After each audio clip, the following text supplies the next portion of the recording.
12년 전. 면담 핀 맥퀘이드. 날짜 2006년 3월 15일. 시간 03시 45분. 위치 퐁슈. 무제부에서 스키를 타고 돌아가던 길이었습니다. 저는 중간에 파리에 들러 레일라를 깜짝 놀라게 해주기로 했습니다. 레일라가 파리에 한 번도 못 가봤거든요. 함께 노트르담 성당 근처 식당에서 저녁을 먹은 다음 생강변을 산책했습니다. 그날 밤 파리에 묵을 수도 있었지만 지금 같아선 그럴 걸 그랬어요. 저희 둘 다 대번주 세인트 메리스에 있는 집에 가고 싶은 마음이 굴뚝 같았습니다. 파리를 떠난 게 자정쯤이었을 겁니다. 출발하고 1시간 반 정도 됐을 때 제가 화장실에 가고 싶어서 고속도로를 벗어났습니다. 퐁슈에 피크닉 구역이 있거든요. 휴게소가 아니라서 주유소도 없고 아무것도 없었지만 화장실이 있다는 건 알고 있었습니다. 예전에 무제부로 스키 여행을 갈 때도 들렀던 적이 있어서 알고 있었죠. 그때 말씀드린 차 말고는 아무도 없었습니다. 화장실 건물 바로 앞에 주차를 해놨더라고요. 반대편 대형 화물차 구역에 화물차도 2대 있었던 것 같습니다. 적어도 2대는 있었는데 한 대는 막 떠나려는 걸 제가 봤고 나머지 한 대는 나중에 제가 기사한테 말을 걸었던 차예요. 저희 차 안에 빈 물병도 하나 굴러다니고 있었고 무제부에서 올라오면서 내내 군것질을 했기 때문에 제가 화장실 건물을 지나 주차장 끝까지 차를 몰았습니다. 거기 쓰레기통이 하나 있었거든요. 거기다 과자 봉지를 버리려고요. 제가 화장실 밖에 주차해놓고 그냥 걸어서 갔어야 했는데 그랬으면 제가 더 가까이 있어줄 수 있었겠죠. 더 가까이 있을 걸 그랬어요. 레일라는 자고 있었습니다. 고속도로에 들어서자마자 골아떨어졌고 전 그녀를 깨우고 싶지 않았어요. 그래서 잠깐 동안 그대로 운전석에 앉아만 있었습니다. 저도 좀 쉬려고요. 제가 내다 버리려고 쓰레기를 주워 모으기 시작하는데 레일라가 잠에서 깨더군요. 레일라는 거기 화장실을 쓰느니 깨끗한 휴게소에 도착할 때까지 참겠다고 그랬어요. 그래서 저만 차에서 내리면서 차 문을 잠그고 있으라고 했습니다. 그렇게 어두컴컴한 곳에 레일라를 혼자 두고 가는 게 마음에 좀 걸렸거든요. 레일라가 어두운 걸 너무너무 싫어해서요. 제가 화장실에 들어가다가 마주친 남자가 있었는데 얼마 후 차 떠나는 소리가 들렸습니다. 그 남자는 저보다 키가 작았어요. 한 180cm쯤. 까만 머리였던 것 같고 턱 수염이 있었습니다. 저도 거기 화장실이 별로 마음에 안 들어서 볼일을 빨리 왔습니다. 누가 지켜보고 있는 것 같아서 기분이 이상했거든요. 어쩌면 화장실 한 군데 문이 닫혀 있어서 그랬던 건지도 모르겠습니다. 저희 차로 돌아오는 길에 화물차 한 대가 주차구역에서 빠져나가는 소리가 들리기에 지켜봤더니 고속도로 진입로 쪽으로 향하더라고요. 무슨 급한 일이라도 있는 것처럼 차를 굉장히 빨리 몰았지만 솔직히 그 당시엔 그냥 그런가 보다 하고 말았습니다. 멀리서도 저희 차의 실루엣이 보였는데 이제 저희 차밖에 없더군요. 화장실 건물 앞에 주차되어 있던 나머지 한 대가 가버렸으니까요. 차 근처에 가서야 레일라가 차 안에 없다는 걸 알았습니다. 그때만 해도 마음이 바뀌어서 화장실에 간 줄 알았어요. 혹시 제 뒤에서 헐레벌떡 나타나지 않을까 싶어 뒤를 돌아봤던 게 기억납니다. 레일라도 저 못지않게 그곳이 무서웠을 테니까요. 그런데 뒤돌아봐도 없기에 차 안에 들어가서 기다렸습니다. 날이 점점 어두워지니까 저도 무서워져서 시동을 건 다음 차를 화장실 건물 앞으로 옮겼어요. 빛이 조금이라도 있는 곳으로요. 그러면 레일라가 차로 돌아오기 위해 그 어두컴컴한 길을 걷지 않아도 될 테니까요. 몇 분 지나니까 이제 슬슬 걱정이 되더군요. 그때까지도 레일라가 안 나타나니까 기분이 이상한 생각이 드는 겁니다. 그래서 차에서 내려서 화장실로 레일라를 찾으러 가봤죠. 3칸이 있었는데 2칸은 비어있고 나머지 한 칸만 문이 닫혀 있었어요. 그래서 그 칸에 레일라가 있나 보다 생각했죠. 이름을 불러도 대답이 없기에 화장실 문을 밀어봤더니 활짝 열리더라고요. 그 안에도 레일라가 없기에 불이 나게 다시 밖으로 나가 레일라를 부르기 시작했습니다. 어쩌면 제가 차에서 나온 뒤에 레일라가 스트레칭도 하고 바람도 쐴 겸 잠깐 산책이나 다녀와야겠다고 생각했을지도 모르니까요. 하지만 그런 생각을 하면서도 레일라가 차에서 나가 돌아다닐 리 없다는 걸 속으로는 알고 있었습니다. 그것도 밤에 한 치 앞도 보이지 않는 곳에서 레일라가 그럴 일은 없으니까요. 아까도 말씀드렸다시피 레일라는 어둠을 굉장히 싫어했거든요. 화장실 건물을 돌아 뒤로도 가보았습니다. 혹시 레일라가 있을까 해서요. 거기서도 못 찾았을 땐 트렁크에서 손전등을 꺼내서 수색 범위를 넓혔습니다. 레일라의 이름을 목이 터져라 부르면서 피크닉 구역을 다 뒤졌습니다. 대형 화물차 구역에 아직 화물차 한 대가 있기에 그곳으로 가서 도와달라고 소리쳤습니다. 누구라도 있어서 레일라를 같이 좀 찾아주길 바라면서요. 하지만 운전석에 아무도 없었고 문을 쾅쾅 두드려도 답이 없었습니다. 그래서 화물차 기사가 뒤쪽에서 잠이 들었나 보다 생각했죠. 그래서 그쪽 문도 쾅쾅 두드려 봤지만 아무도 나오지 않았습니다. 휴대전화를 꺼냈지만 아까부터 신호가 안 잡혔다는 게 생각났죠. 정말 뭘 어떻게 해야 할지 모르겠더군요. 혹시 레일라가 어딘가에서 낙상을 당해 누워있을지도 모른다는 생각에 그 자리를 떠나기는 싫었지만 손전등 불빛만 가지고는 레일라를 찾지 못할 게 뻔하잖아요. 그래서 다시 차로 돌아가 최대한 빨리 차를 몰고 다음 주유소까지 간 다음 뛰어들어가 도와달라고 소리쳤습니다.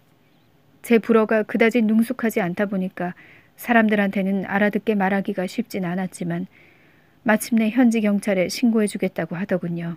그러고 나서 영어가 능통한 형사님이 오셨고 함께 레일라를 찾아보자며 저를 피크닉 구역으로 데리고 가주셨죠. 제가 너무 레일라를 찾고 싶어 했으니까요. 이게 내가 프랑스 A1 고속도로 부근 어딘가에 있는 경찰서에 앉아 경찰이 한 진술이었다. 진실이었다. 온전한 진실이 아니었을 뿐. 1부 현재 런던홀에 자리 잡은 해리 형의 으리으리한 사무실 건물의 유리벽 로비를 지나는데 휴대전화가 울린다. 뒤돌아 리셉셔니스트의 책상 위에 달린 디지털 시계를 확인해 보니 이제 겨우 4시 반이지만 마음은 벌써 집을 향하고 있다. 몇 달 동안 끈질기게 매달린 끝에 유명한 비즈니스 건물 그랜트 제임스에게 접근해서 해리 형의 신규 펀드에 5천만 파운드를 투자하도록 설득했으니 축할 일만 남았기 때문이다. 포상의 일환으로 해리 형이 나와 앨런을 위해 오늘 밤 하이드아웃의 저녁 식사 자리를 예약해 주었다. 첼트넘에서 제일 가는 식당인 만큼 앨런은 분명 날아갈 듯 기뻐할 것이다. 초조한 마음으로 휴대전화를 힐끔거리며 제발 안 받아도 되는 전화이길 빈다. 발신자 이름을 보니 엑서터의 형사 토니 헤던이다. 이 형사를 제일 처음 만난 것은 12년 전 내가 레일라 살인사건의 용의자로 체포되었을 때인데 그와는 그 후 쭉 친구로 지내고 있다. 리셉션 공간 왼편에 곡선으로 굽은 철제 벤치가 있기에 그곳으로 걸어가 서류 가방을 내려놓는다. 토니? 전화를 받으며 말한다. 오랜만이네요. 반가워요. 지금 전화 받을 수 있어요? 그럼요. 대꾸를 하며 들어보니 토니의 목소리가 사뭇 진지하다. 내게 전화를 걸어 프랑스 당국이 50미상 여성의 시신을 발견했다는 사실을 알려줄 때면 토니의 목소리는 의례 진지해진다. 토니가 얼마나 조심스러울지 짐작이 가기에 단도직입적으로 묻기로 마음먹는다. 또 시신이 발견됐나요? 아니요, 그런 게 아닙니다. 토니가 예의 부드러운 데번셔 억양으로 나를 안심시킨다. 토머스 윈터라고 세인트 메리스 살 때 이웃이었죠. 그분이 어제 서에 찾아왔더군요. 토마스 영감님요? 내가 깜짝 놀라 묻는다. 아이고, 아직 살아계시리라고는 생각도 못했는데 잘 지내고 계시던가요?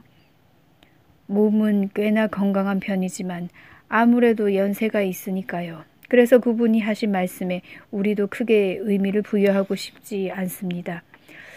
토니가 말을 멈춘다. 토니의 다음 말을 기다리는 동안 속으로 토마스 영감이 경찰서에 가서 대체 무슨 말을 했을지 짐작해본다. 그러다 레일라와 내가 프랑스로 휴가를 떠나기 전, 그러니까 레일라가 실종되기 전 토마스 영감은 우리를 세상에서 제일 행복한 커플로만 알고 있었다는 사실이 떠오른다. 왜요? 그분이 뭐라고 하셨는데요? 내가 묻는다. 그게요. 어제 그분이 레일라를 봤답니다. 순간 심장이 멎는 듯 했다. 철제 벤치에 차디찬 등받이에 손을 얹고서 토니가 방금 해준 말을 곱씹어보려 애를 쓴다. 그는 내가 무슨 말이라도 해주길 기다리고 있겠지만 말문이 막혀 아무 말도 안 나온다. 토니가 침묵을 참지 못하고 말을 잇는다. 어르신 말씀이 레일라가 오두막집 밖에 서 있기에 가서 말을 걸었더니 달아났다는 겁니다. 레일라가 아니었으니까 달아났겠죠. 내가 무덤덤한 목소리로 대꾸한다. 내 생각도 그랬습니다. 어르신께 레일라 양을 마지막으로 본 지 12년이나 지나지 않았느냐고 말씀드렸더니 50년 후에도 알아볼 수 있을 거라고 하시더군요. 머리에 모자를 뒤집어 쓰고 있었지만 레일라 양이 분명하다고 하셨습니다. 서 있는 모양새가 틀림없었대요. 하지만 말도 못 나눠봤잖아요. 그랬죠. 어르신 말씀이 그대로 읽어드리죠. 내가 이름을 부르니까 뒤돌아서 나를 보더니 달아났다우. 역쪽으로 갔다고 하는데 그때 매표소 문이 닫혀서인지 기차를 기다리는 여자를 봤다는 사람이 아무도 없습니다. CCTV도 없으니 우리도 알 길이 없죠. 이럴 때 뭐라고 대꾸해야 좋을지 궁리해본다. 정말 그게 레일라였다고 생각하는 건 아니죠. 세월이 이렇게 많이 흘렀는데. 토니가 땅이 꺼져라 한숨을 쉰다. 내 마음도 윈터 씨의 상상력이 왕성한 탓이라고 하고 싶군요. 그래도 당신이 알아야 할 것 같아서 전화한 겁니다. 고마워요, 토니. 전화를 끊고 싶지만 너무 성급한 듯하다. 은퇴가 언제죠? 9월이었나요? 맞아요. 이제 몇 달 안 남았군요. 앞으로 뭐하고 살지 막막할 따름입니다. 나는 이 말을 물고 늘어지기로 한다. 은퇴하자마자 우리부터 보러 내려오면 되죠. 앨런도 굉장히 보고 싶어 할 겁니다. 그럼요. 가야죠. 또 전화할 때가 있다고 하는 걸 보니 토니도 내가 지금 별로 통화할 기분이 아니라는 걸 알아차린 모양이다. 가만히 서서 상황을 제대로 파악해 보려고 애를 쓴다. 토마스 영감이 왜 레일라를 봤다고 생각했는지 의아해하면서 재빨리 머리를 굴려본다. 우리가 프랑스로 운명적인 휴가를 떠나기 직전 토마스 영감의 팔순을 축하해 주었으니 지금은 92이란 얘기가 된다. 92이면 사람 얼굴이 헷갈리기 쉬운 나이고 발언이나 목격담을 무시당하기 쉬운 나이다. 늙은이의 횡설수설에 불과할 수도 있다. 이렇게 확신하고는 주머니에서 열쇠를 꺼내 주차장으로 향한다. 퇴근길 정체가 너무 심하다. 금요일 오후인 걸 감안해도 이례적일 정도다. 마을 입구에 있는 사이먼스 브리지에 오신 것을 환영합니다. 과속하지 말아주십시오. 라는 표지판을 지날 때쯤 새로 따낸 계약으로 신났던 기분이 차츰 돌아온다. 하이드아웃을 예약해주다니 해리 형이 엄청나게 선심을 썼다. 해리 형이 거기선 사슴 스테이크를 먹어야 한다고 했는데 정말 그럴까 보다. 잠시 후 집 앞에 차를 세우는 중이다. 바깥에선 볼품 없을지 몰라도 일단 실내에 들어서면 내게는 보금자리이자 동산이자 안식처나 다름없는 집이다. 현실 세계에 있을 때의 앨런은 내가 앨런을 보고 싶어 조바심치듯 그녀도 내가 보고 싶어 조바심치며 문간에 서 있고는 한다. 대개는 작업 중인 일러스트의 세계에 푹 빠져 있다가 자동차 타이어가 자갈 위를 우두둑 우두둑 지나는 소리에 그 세계에서 빠져나와 내가 차에서 내리기 전에 문을 열곤 한다. 그런데 지금은 그러지 않는다. 오늘은 왠지 불길하다. 바보처럼 굴지 말자고. 앨런이 늘 문을 열고 맞아주지는 않는다고. 전화로 기쁜 소식을 미리 알렸으면 당연히 앨런이 기다리고 있었을 거라고 스스로를 타일러 본다. 하지만 얼굴을 보고 직접 알려주고 싶었다. 앨런이 가만히 듣다 당신 정말 대단하다며 칭찬해주는 모습이 보고 싶다. 이런 말이 어떻게 들릴지는 나도 잘 알지만 내가 자만심이 강해서 그런 건 아니다. 이번 계약 성사는 내 직업생활의 하이라이트나 다름이 없기 때문이다. 그랜트 제임스는 아드레날린을 솟구치게 하는 짜릿한 성과다. 시장보다 한 수 앞설 때 얻는 희열감 저리 가랄 정도의 성과다. 자물쇠에 열쇠를 넣고 돌리는 소리가 났을 텐데도 앨런이 문가로 오지 않는다. 털이 붉은 우리 집 사냥개 패기도 오지 않는다. 이건 전자보다 훨씬 드문 일이다. 이름을 부르는 대신 앨런을 찾아 나서는 내 얼굴에 걱정의 빛이 스쳐간다. 거실로 들어가는 문을 여니 안락의자에 몸을 웅크리고 있는 앨런이 보인다. 내 파란색 셔츠를 입고 있다. 앨런이 자꾸만 내 옷장에서 옷을 몰래 꺼내가고 있다. 그래도 난 괜찮다. 오히려 앨런이 그 옷을 입고 있는 모습을 보는 게 좋다. 마치 텐트처럼 양 무릎을 가슴께까지 세우고 파란색 셔츠로 다리를 덮고 있다. 앨런을 찾아 다행이란 생각에 숨죽여 내쉬던 안도의 한숨은 먼 과거의 시선을 고정한 채 멍하니 창밖을 응시하는 그녀의 모습에 쏙 들어간다. 한동안 못 보던 앨런의 모습이지만 내겐 너무 익숙해서 모를 수가 없다. 패기가 그녀의 발치에 잠자코 누워있는 이유도 이제 알겠다. 패기는 늘 앨런의 기분에 민감하게 반응한다. 앨런? 내가 조심스레 부른다. 앨런은 나를 향해 고개를 돌리면서 눈에 초점이 돌아오자 벌떡 일어선다. 미안. 앨런이 기운 없이 말하며 급히 나를 향해 다가오자 패기가 그 뒤를 터벅터벅 따른다. 패기도 이제 제법 나이 든 티가 난다. 생각 좀 하느라고 그런 것 같더라. 앨런이 키를 높여 내게 키스를 한다. 오늘 하루는 어땠어? 좋았지. 계약 소식을 잠깐 보류한 채 짧게 대답한다. 자긴 어땠는데? 나도 좋았지. 하지만 그녀의 미소가 지나치게 밝은 감이 있다. 그래서 내가 집에 들어올 때 무슨 생각을 하고 있었던 건데? 앨런이 고개를 가로젓는다. 별거 아니야. 손가락으로 앨런의 턱을 들어 올려 위를 향하게 한다. 내 눈을 피하지 못하도록. 나한테는 안 통하는 거 알면서. 진짜 별거 아니야. 앨런이 우긴다. 말해줘. 앨런이 어깨를 살짝 으쓱인다. 오늘 오후에 패기를 산책시키러 나갔다가 돌아오면서 이걸 발견했어. 셔츠 앞주머니에 손을 넣어 뭔가를 꺼낸다. 집 밖 길바닥에 놓여있더라고. 내려다보니 앨런의 손바닥에 채색된 목각 인형이 놓여있다. 충격으로 가슴이 철렁 내려앉더니 곧바로 분노가 치민다. 순간 앨런이 내 서재를 이리저리 뒤졌나 하는 생각이 들어 미칠 듯 화가 났기 때문이다. 하지만 이내 앨런은 절대 그런 짓을 할 사람이 아님을 떠올리고 눈이 뒤집힐 듯 끓어오를 뻔한 분노를 쫓는데 집중한다. 어쨌거나 집 밖 길바닥에서 발견했다고 하지 않았던가. 누가 떨어뜨린 거겠지? 최대한 태연하게 말한다. 어떤 애가 학교나 어디 다른 데 갔다 집에 가는 길에. 나도 알아. 그냥 그걸 보니까. 앨런이 말을 하다 만다. 보니까? 앨런을 다그친다. 무슨 말을 할지 알기에 마음을 단단히 먹고서. 레일라 생각이 나서. 언제나처럼 그 이름은 우리 사이에 어정쩡하게 매달려 있다. 게다가 오늘은 토니의 전화까지 받아서인지 평소보다 더 묵직하게 느껴진다. 앨런이 무거운 분위기를 바꿔보려 갑자기 웃음을 터뜨린다. 그래도 이제 한 세트 완전히 갖추게 됐네? 이 말 또한 무슨 의미인지 나는 알고 있다. 그 이야기를 처음 들려준 건 레일라였다. 어쩌다 두 자매가 인형 안에 인형이 겹겹이 들어있는 러시아 인형 마트료시카를 한 세트씩 갖게 되었고 어쩌다 앨런의 인형 세트 속 가장 작은 인형이 어느 날 갑자기 사라졌는지 앨런은 인형을 가져간 범인으로 레일라를 지목했지만 레일라는 부인했고 지금까지도 인형의 행방은 밝혀지지 않았다. 처음 그 이야기를 들은 지 13년이 지난 지금 이 무슨 운명의 장난이란 말인가. 레일라가 앨런의 작은 러시아 인형처럼 사라진 이후 지금까지 행방이 밝혀지지 않았으니 말이다. 그 인형 바깥 담장에 갖다 놓아야 할 것 같은데 길에 떨어진 장갑을 주었을 때처럼 말이야. 누군가 찾으러 올지도 모르잖아. 앨런의 표정이 어두워지자 나도 속상해진다.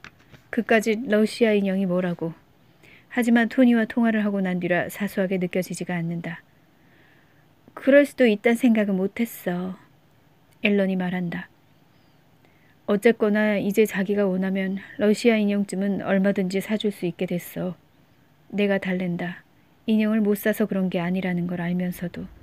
앨런의 두 눈이 휘둥그레진다. 자기 혹시... 맞아. 이렇게 말하고는 앨런을 양팔로 번쩍 안아 올린 다음 빙글빙글 돌린다. 언제나 그렇듯 앨런은 레일라하고는 비교도 안 되게 가볍다. 밤색 머리카락이 짧게 묶은 머리 묶음에서 덩굴처럼 삐져나와 얼굴을 때린다. 앨런이 내 양 어깨를 꽉 붙잡는다. 그랜트 제임스가 투자했어? 앨런이 깍 소리를 지른다. 레일라 생각을 밀어내며 말한다. 빙글빙글 돌던 것을 멈추고 앨런을 바닥에 내려놓는다. 어지러운지 앨런은 휘청거리며 내게 기대오고 나는 그런 앨런을 양팔로 꼭 감싼다. 정말 잘됐다. 해리가 너무 기뻐서 하늘로 날아가는 거 아니야? 앨런이 꼼지락거리며 내 품을 벗어난다. 거기 있어봐. 조금 있다 다시 올게. 앨런이 부엌으로 사라지자 나는 소파에 앉아 기다리기로 한다. 패기가 내 무릎 사이로 비집고 들어온다. 양손으로 패기의 얼굴을 감싸고 보니 털색이 점점 희끗희끗해지는 게 보여 마음이 무거워진다. 손으로 패기의 귀를 부드럽게 잡아당기며 넌 참 예쁜 친구라고 말해준다. 내가 이렇게 해줄 때마다 패기가 얼마나 좋아하는지 모른다. 사실 패기는 나한테 언제나 단순한 반려견 이상의 존재였다. 그런데 지금은 러시아 인형 때문에 그런 생각이 잘못된 것만 같다. 마음이 불안해서인지 가만히 앉아있기 어렵다. 정원 별채에 있는 내 서재로 가고 싶다. 가서 내 러시아 인형, 앨런이 존재를 모르는 그 인형이 숨겨놓은 장소에 그대로 있는지 확인하고 싶다. 하지만 참기로 한다. 내 세상에서는 모든 게 잘 돌아가고 있다고 스스로에게 주지시키며 그럼에도 정말 힘이 든다. 자리에서 일어나 앨런을 찾으러 가려는 찰나 그녀가 한 손엔 샴페인을 다른 한 손엔 샴페인 잔 2개를 가지고 돌아온다. 완벽한데? 내가 앨런에게 미소를 지어 보이며 말한다. 몇 주 전에 냉장고 안쪽에 숨겨놨지. 앨런이 테이블에 잔을 내려놓고 샴페인 병을 내게 내밀며 말한다. 아니지. 나는 샴페인 병을 꽉 잡고는 그 병을 아직 쥐고 있는 앨런을 내 쪽으로 잡아당긴다. 자기가 해야지. 앨런을 꼭 끌어안자 우리 사이에서 샴페인 병이 꾹 눌린다. 자기가 얼마나 아름다운지 자기는 알아? 내 찬사에 멋쩍어진 앨런이 고개를 푹 숙여 내 어깨에 키스를 한다. 그나저나 그랜트 건 성공시킬 줄은 어떻게 한 거야? 난 몰랐지. 하지만 성공을 못 시켰으면 축하의 샴페인이 아니라 위로의 샴페인이 됐겠지. 왜 내가 자기더러 완벽하다고 하는지 알겠지? 키스와 함께 앨런을 놓아주며 샴페인 병에 와이어를 푼 다음 코르크 마개를 천천히 빼낸다. 샴페인 거품이 뽀글뽀글 올라오자 앨런이 재빨리 테이블에서 잔을 집어든다. 오늘 밤 우리 어디 가게? 맞춰봐. 샴페인 잔을 채우며 묻는다. 맥도날드? 앨런이 장난으로 응수한다. 하이드아웃. 앨런이 기쁨에 겨워 나를 바라본다. 진짜? 진짜 해리 형이 감사의 표시로 예약해줬어. 잠시 후 앨런이 위층에서 외출 준비를 하는 동안 나는 정원에 있는 내 서재 책상에 앉아 맨 위 오른쪽 서랍을 스르륵 연다.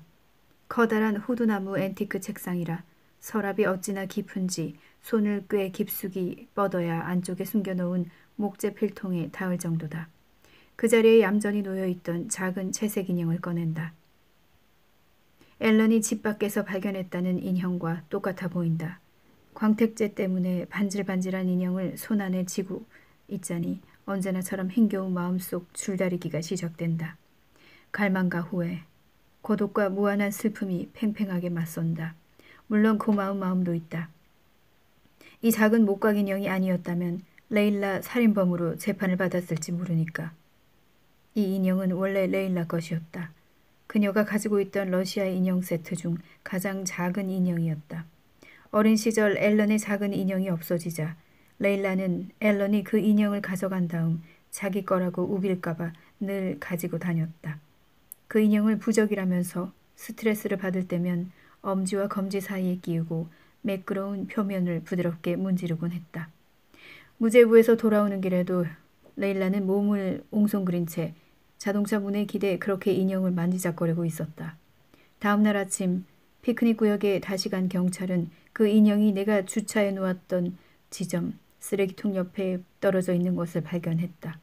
경찰은 또 뭔가를 질질 끌고 간 흔적도 발견했는데 내 변호사가 지적했듯 이는 레일라가 차에서 누군가에게 끌려나갔음을 의미하며 인형은 단서의 일종으로 그녀가 일부러 떨어뜨렸을 거라고 했다. 이 중 어느 쪽이든 입증할 증거가 부족했기 때문에 나는 프랑스를 떠나도 좋고 그 인형도 가져가도 좋다는 허락을 받았다. 인형을 원래 숨겼던 장소에 도로 넣은 다음 앨런에게로 간다. 하지만 하이드아웃에서 고급 음식으로 허기를 달래고 돌아온 후 함께 침대에 누워 서로 몸을 섞는 동안 속으로 앨런이 아까 주었다던 작은 러시아 인형을 저주한다. 그 인형은 세월이 아무리 흘러도 우리가 레일라로부터 완전히 자유로워지는 건 불가능하다는 사실을 상기시켜주는 물건이기 때문이다. 우리는 레일라의 이름을 꽤 자주 듣는 편이다. 거리에서 누군가 소리쳐 부르기도 하고 책이나 영화 속 등장인물로 나오기도 하고 새로 문을 연 식당 이름일 때도 있고 칵테일 이름, 호텔일 때도 있다. 하지만 소위 레일라를 보았다는 목격담을 상대할 일은 이제 없어졌다. 어제 토마스 영감의 진술이 10년 만에 처음이었다. 실종 초기에는 제보가 수백 건 들어왔다. 아무나 머리색만 붉으면 신고하는 것 같았다. 내 팔에 얼굴을 파묻은 채 나를 꼭 끌어안고 있는 앨런을 내려다보니 그녀도 레일라 생각을 하고 있을지 궁금해진다. 하지만 가슴이 규칙적으로 오르내리는 것을 보니 앨런은 이미 깊은 잠에 빠진 모양이다. 앨런한테 토니와의 통화 내용을 알리지 않아 참 다행이다. 앨런과 내가 서로가 아닌 다른 상대와 사랑에 빠졌다면 이번 통화뿐만 아니라 만사가 훨씬 수월할 텐데. 레일라가 실종된 지 12년이나 지난 마당에 앨런이 레일라의 언니라는 게 문제가 될까? 당연히 문제가 된다.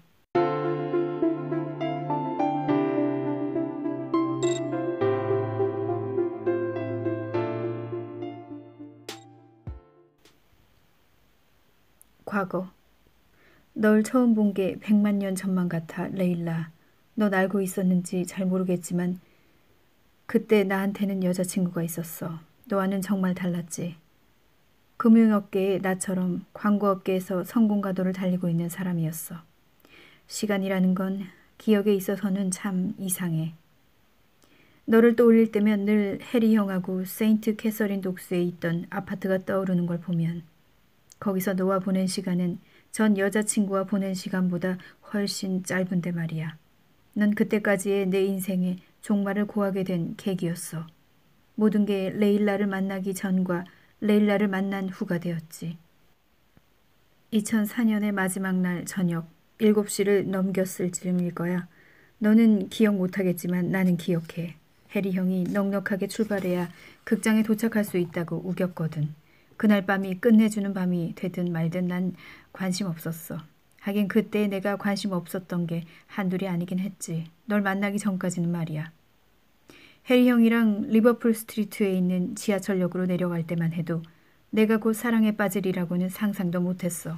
형이 교통카드를 충전해야 해서 자동 판매기 줄에 서 있는 동안 나는 사람들이 새해를 맞기 위해 어디론가 서둘러 가는 모습을 지켜봤지. 몇 분이 흘렀을까. 칙칙한 흑백의 런던 시민들 사이로 어떤 색깔이 도드라져 보였어. 지금까지 본 그 어떤 빨강보다도 아름다운 빨간색이었지. 물론 레일라 너였어. 아니 너의 머리카락이라고 해야겠네. 너는 기억할까? 네가 어떻게 벽에 기대어 서 있었는지, 밀려드는 주변 인파를 기겁하며 어떤 눈으로 바라봤는지. 겁을 먹은 것처럼 보였지만 돌이켜보면 너는 정말 아무것도 아닌 것에도 겁을 먹었어. 인파, 강아지, 어둠, 개를 너무 무서워해서 맞은편에서 개가 다가오는 것 같으면 그 개를 피하려고 길을 건너곤 했잖아. 나랑 같이 있을 때도, 심지어 개가 목줄에 매어 있을 때도 말이야. 그날 지하철역에서 인파를 피하려고 낑낑거리며 벽 쪽으로 나아가다가 내 머리카락이 영내 조명에 끼었는데 꼭 불이 붙을 것만 같았어. 손바닥만한 자주색 스커트에 끈 달린 앵클 부츠를 신은 육감적인 몸매의 너는 젓가락처럼 마른 몸에 깔끔한 정장을 입고 우중충한 겨울 코트를 걸치고 지나가는 여자들과는 완전 딴판이었지. 그때 네가 고개를 들었고 우리는 눈이 마주쳤어. 너를 뚫어져라 쳐다봤던 걸 들킨 것 같아 창피해진 나는 다른 데로 눈을 돌리려고 했지. 그런데 너의 시선이 날 계속 잡아 끌었고 나도 모르는 사이 내가 역 한가운데를 성큼성큼 가로지르고 있었어. 도와드릴까요? 녹색빛이 도는 너의 갈색 눈동자를 내려다보며 내가 물었지. 나중에 알고 보니 그걸 녹갈색이라고 하더군. 길을 잃어버리신 것 같아서요. 그냥 런던이 이렇게까지 붐빌 줄을 예상 못한 것뿐이에요. 넌 경쾌한 스코틀랜드 억양이 깃든 말투로 대답했어. 웬 사람이 이렇게 많대요? 새해 전이니까요. 신나게 놀려고 어디론가 가고 있는 거죠. 내가 설명을 해줬어. 그럼 늘 이런 건 아니란 거네요? 이른 아침하고 오후 늦게는 되게 이래요. 표를 사려고 했던 거죠? 네. 어디로 가실 건데요? 네가 뭐라고 대답했는지 기억나? 유스 호스텔요? 어디 있는 거요? 내가 다시 물었지. 잘 모르겠어요. 피카딜리 광장 근처일걸요? 주소 없어요? 넌 고개를 절레절레 저었어. 예약은 했어요? 내가 포기하지 않고 끝까지 물었지. 그제야 넌 예약을 안 했다고 털어놨어. 어쩌면 저렇게 순진할까 싶어 깜짝 놀라기도 하고 마음이 끌리기도 했어. 새해 전야에 방을 잡으려면 힘들 겁니다. 내가 알려줬지. 낯빛이 창백해지니까 주근깨가 더 또렷해지더라. 그때였어. 내가 너와 사랑에 빠진 순간이. 휴대전화 있어요? 내가 물었어. 너는 이번에도 고개를 절레절레 저었지. 없어요. 이 정도로 대책 없는 사람을 현대문명의 이기라든지 런던이라는 대도시에 이 정도로 물들지 않은 사람을 만나니 독주라도 한 잔 들이켠 것 같았어. 다른 사람이었으면 호스텔 전화번호를 찾아달라고 부탁할 사이도 없이 그 자리를 벗어났을 거야. 하지만 난 이미 너한테 벗어날 수 없으리란 걸 알았지. 나이가 어떻게 돼요? 내가 물었어. 갑자기 너에 대해 알아야 할 건 뭐든 알아내고 싶어져서. 18살요. 좀 있으면 19이에요. 너는 야무진 얼굴로 턱을 치켜들었지. 가출 청소년 아니거든요. 무슨 생각을 하는지 모르겠지만. 해리 형이 내 옆으로 나타나는 바람에 나는 대꾸를 안 해도 됐지. 온 사방을 찾아다녔다. 너 아까 저쪽에 서 있지 않았냐? 내 시선은 너한테 고정되어 있었어. 이 아가씨께서 피카딜리 광장 근처에 있는 유스 호스텔을 찾고 있대. 혹시 형은 알아? 해리 형이 알 리 없다는 판단하에 자신있게 해리 형에게 물었어. 왜냐하면 난 이미 너를 우리 집으로 데려가기로 마음먹고 있었거든. 미안하지만 모르는데? 해리 형이 골똘한 얼굴로 너를 보며 말했어. 예약할 때 그쪽에서 주소를 줬겠지. 여자분이 예약을 안 하셨대. 해리 형의 두 눈이 휘둥그레졌어. 새해 전야에 방을 구할 수 있을까 모르겠네. 그럼 어떻게 해야 될까요? 이렇게 묻는 내 목소리에는 슬슬 당황한 기색이 비치기 시작했지. 해리 형이 머리를 극적였어. 문제가 생기면 나오는 형의 버릇이었지. 난 모르겠는데. 머리를 굴려봐야지. 내가 낮은 목소리로 말했어. 해리 형이 내 쪽을 보며 우리랑 상관없잖아 라는 눈빛을 보냈지. 해리 형이 옳았어. 우리랑 상관없었으니까 나랑 상관이 있었지. 있잖아. 난 저 여자분이 호스텔이든 호텔이든 구하게 도와줄래. 여기 이렇게 내버려 두고 갈 수는 없잖아. 내가 해리 형한테 말했어. 다른 사람이 도와주면 되잖아. 우린 극장에 가야지. 해리 형은 굽히지 않고 말하더군. 저기요, 걱정 마세요. 난 괜찮을 테니까. 이미 시간을 너무 많이 빼앗았네요. 내 잘못이죠. 미리 계획을 세웠어야 하는 건데. 그렇지만 꿈에도 몰랐어요. 런던이 이렇게나. 너는 적당한 표현을 찾으려는 듯 잠깐 뜸을 들였어. 정신없는 곳인 줄. 나는 안주머니에 손을 넣고 지갑을 꺼냈어. 여기. 그러고는 내 공연 티켓을 해리 형에게 건네며 말했어. 서맨사를 데려가. 가고 싶어 했잖아. 그렇지?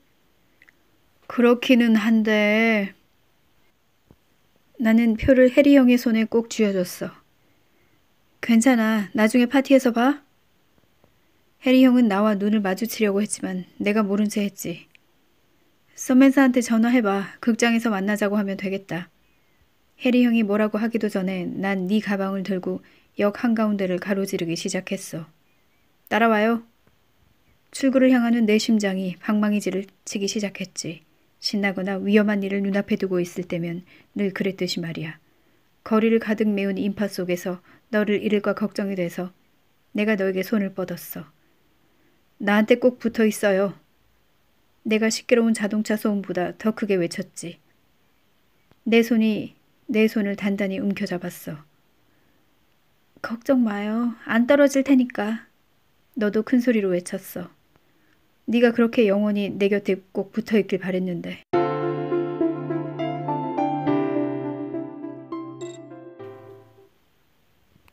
현재 토요일이라 앨런이 늦잠을 자는 동안 나는 패기를 데리고 아침에 먹을 갓 구운 빵을 사러 나간다. 일요일에는 보통 내가 늦잠을 자는 동안 앨런이 베이컨과 달걀로 아침 식사를 준비한다. 앨런이 말하길 언젠가 우리 둘 다 너무 늙어 늦잠을 못 자고 꼭두 새벽에 일어나는 일이 올 거란다. 불면증 때문에 밤의 절반을 뜬 눈으로 지새우고 잠에서 깨어 더 이상 침대에 누워있을 수도 없으면 오트밀이라도 끓이게 될 거라나? 아마 그녀 말이 맞을 것이다. 신문 가판대와 정육점 사이에 있는 마을 빵집은 조금만 걸어가면 나온다. 통곡물 빵 한 덩이와 신문 몇 가지를 산 후 정육점에 들어가 롭한테 인사를 하고 나니 내일 점심에 먹기 딱 좋은 양다리 고기가 보인다. 우리 둘만 먹기엔 조금 큰 감이 있지만 패기도 있으니까 괜찮다. 집에 돌아갈 때는 패기를 데리고 강변 쪽으로 돌아가기로 한다. 동네 술집 잭도의 주인 루비와 마주치지 않기를 바라면서. 루비는 아침마다 에어데이를 산책시키는데 마주치면 아직도 조금 어색한 사이다. 루비와 사귀게 된 게 2014년이었는데 그때는 레일라를 위한 추모식을 조촐하게 연 지 1년쯤 지난 시점이었다. 앨런을 처음 만난 게 바로 그 추모식에서였다. 그때까지만 해도 사이먼스 브리지에는 내가 프랑스에서 실종된 여성과 연인 관계였다는 사실을 아는 사람이 아무도 없었다. 추모식 이후 오래지 않아 내 정체가 신문기사를 통해 탄로 났을 즈음엔 걱정할 이유가 전혀 없었다. 이미 이 마을에서 6년째 조용히 살아오고 있었기 때문이다. 사람들은 자기들 중에 살인자가 있을지 모른다는 사실에 겁을 먹기보다 재미있어 했다. 그 덕분에 나는 더 이상 숨어 지내지 않아도 되겠다는 자신감을 갖게 됐고 전과 달리 마을 사람들과 어울리기 시작했다. 사람들이 내 과거에 대해 물으면 사실대로 말해주었다. 딱 알려주고 싶은 만큼만 알려주기는 했지만 운명의 장난인지 대번까지 나를 추적해서 내 정체를 까발린 기자가 루비의 사촌이었다. 사촌의 소행에 죄책감을 느낀 루비는 여러모로 내게 잘해주었다. 루비와 함께 있는 게 즐거웠다. 착하고 쾌활한 여자였기 때문에 해리 형의 설득에 넘어가 일터에 복귀했을 때도 주중에는 런던에 있는 아파트에서 보내고 주말에는 사이먼스 브리지로 돌아와 루비도 보고 패기도 보곤 했다. 패기는 내가 런던에 있는 동안 잭도에서 지냈다. 내가 아는 한 루비와 나는 스스럼 없는 사이였다. 내가 월요일 아침 런던으로 출근할 때는 잠깐 껐다가 금요일 저녁 사이먼스 브리지로 돌아올 때는 다시 켤 수 있는 그런 관계였다. 앨런이 일러스트 쪽 일을 시작하려 한다는 사실을 알게 된 건 해리 형을 통해서였다. 해리 형은 추모식 이후 쭉 그녀와 연락을 하고 지냈던 모양이다. 마침내 앨런이 에이전트를 구해서 미팅 때문에 런던에 올 일이 생겼을 때 해리 형은 그녀에게 우리 아파트에서 자고 가라고 했다. 일러스트레이터로 점점 잘 나가게 되면서 앨런이 런던에 오는 일도 잦아졌다. 어느새 나는 그녀의 런던 방문을 기다리고 있었다. 하지만 가끔 테이블 너머로 앨런과 눈이라도 마주치면 내가 고개를 돌렸다. 인연을 맺지 않겠다고 굳게 마음먹었기 때문이다. 그러다 내가 앨런을 사이먼스 브리지에서 보내는 주말에 초대하기 시작했다. 어느 날 저녁 장작불 앞에서 느긋하게 쉬고 있는데 그녀가 내게 기대더니 키스를 했다. 우리는 결국 침대로 갔다. 루비가 앨런에 대해서 물었을 때 처음부터 거짓말을 하려던 건 아니었다. 그보단 그녀의 정체가 영 편치 않아서였다. 나중에 앨런과 같이 살게 됐을 때 루비가 화를 낸 것도 당연하다.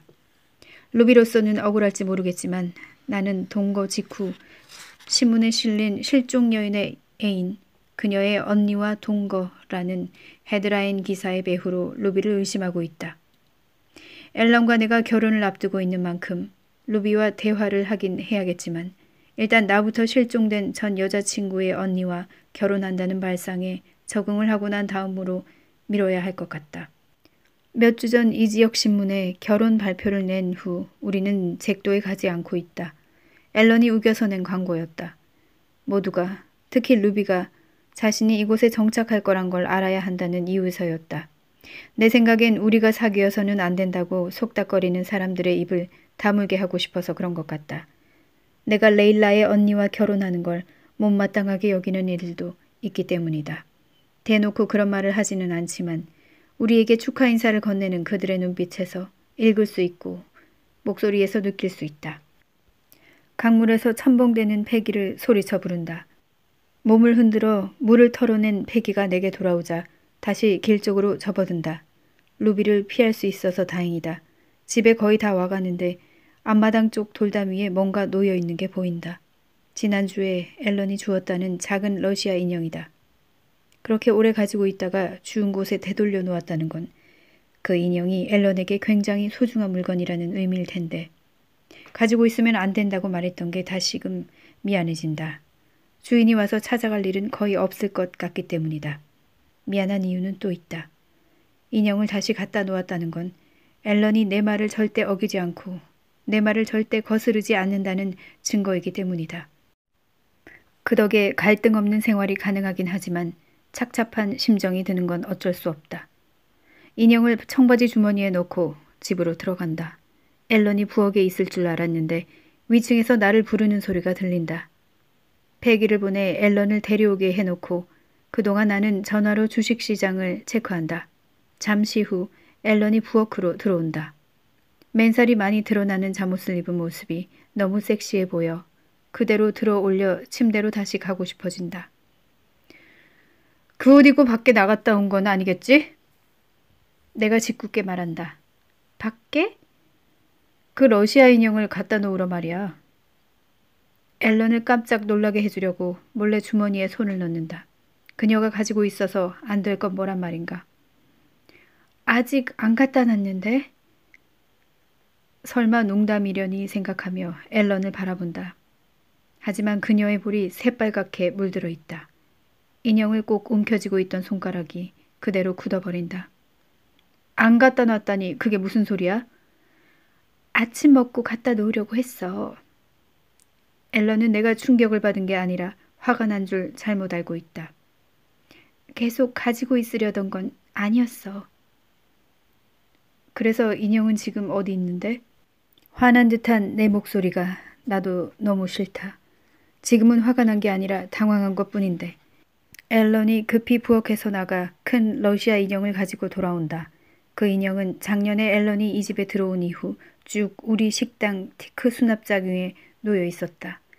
앨런이 그 큰 인형의 가운데를 돌려 다음 인형을 꺼내고 꺼낸 인형을 또 돌려 그 다음 인형을 꺼낸다.